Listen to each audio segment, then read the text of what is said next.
Man, I'm so glad Tenet was a success. Wait, it wasn't?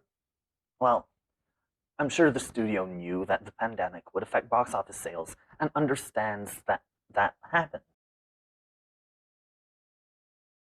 Huh. Well, if it's gonna kill theaters, I may as well analyze my favorite scene from The Slaughter, right? Right? I beat you! So, Tenet is Christopher Nolan's latest high concept film, and pretty much a spiritual successor to Inception. It introduces a time inversion concept that allows objects to either travel forward in time, like we do, or backwards. This was pretty much in every trailer because it looks really cool, and it is. This concept also eventually allows the main character, literally named protagonist, to travel backwards in time and forward in time in order to stop a MacGuffin. Obviously, this leads to some very visually pleasing moments in the movie, like this.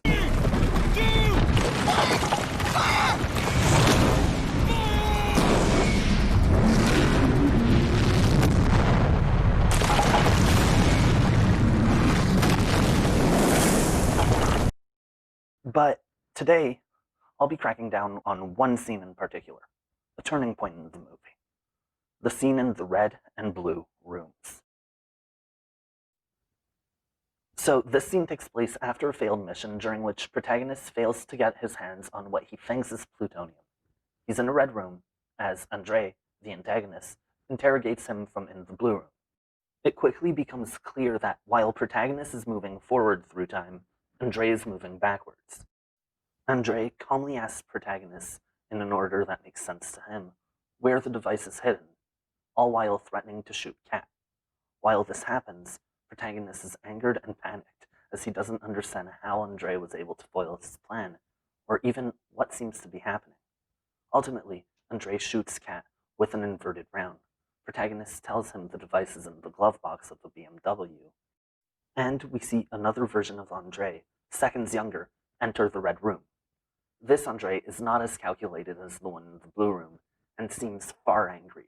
He hits protagonist and asks him once more where the device is hidden, before entering the chamber that would move him into the blue room and inverse him. Protagonist is then set free and breaks into small rage because Kat has been shot and because he thinks Neil is a double agent. Finally, he enters the inversion chamber, leaving the red room and entering the blue room. From the glass dividing the two, he sees what just happened take place in reverse, as he moves on to complete his mission.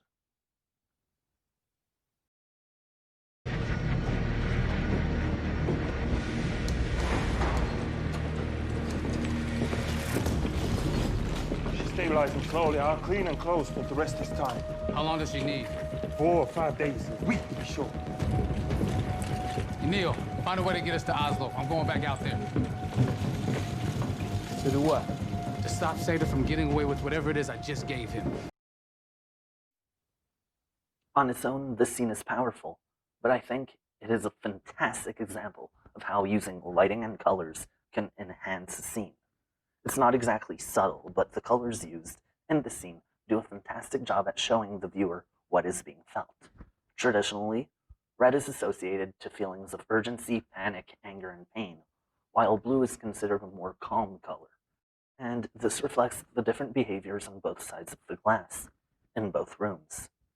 Also, it is very visually pleasing. Half his team moves forward through the event, he monitors them and then attacks at the end moving backwards, knowing everything. Except for where that's plutonium.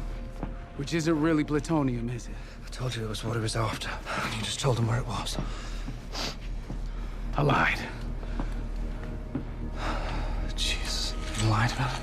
He couldn't verify inside the room. He'd have shot her anyway. Lying is standard operating procedure. So, when on the blue side of the glass, both characters are shown to be calmer, because they are no longer moving with time, but against it. They already know everything that will happen, and now they can experience it with knowledge instead of panic. Meanwhile, when they were on the red side of the glass, both protagonist and Andre show us anger, confusion, and panic.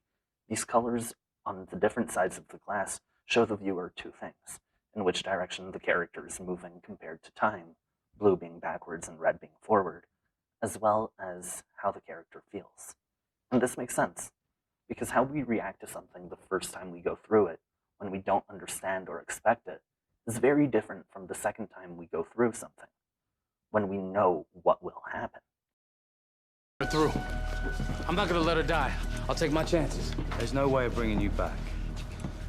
We find another machine. A week ago, where? Oslo. That facility's inside an airport security perimeter. It's impregnable. It wasn't last week. Another fun detail I noticed was that when in the blue room, there was almost no red light reflected onto the characters. But when in the red room, the blue light meshed with the red, creating a purple shade on the character's face. I'm probably looking into this way too much, but this could have easily been an indicator of what was about to happen. The characters moving backwards through time would keep doing so for a majority of the film, but the characters moving forward with time were about to enter the inversion device for the first time. The blue light reflecting on them when they were in the red could have easily been an indicator that they were about to move backwards in time, as, like I mentioned before, blue is associated with that in this scene. Overall, I think the lighting and colors used in this scene are strategically used to enhance the viewer's understanding of the plot and the emotional state the characters were in, which really played to the scene and the film's advantage, as it makes for a more memorable scene visually and narratively. Adding to that, the moment protagonist is inverted is fundamental to the movie going forward, so I think the scene using lighting to its advantage like this really just shows viewers how important this scene is. Happy New Year, and thanks for watching. 2020 was super kind to my channel, as it's a brand new channel, and I'm really hoping that 2021 brings in some growth for it.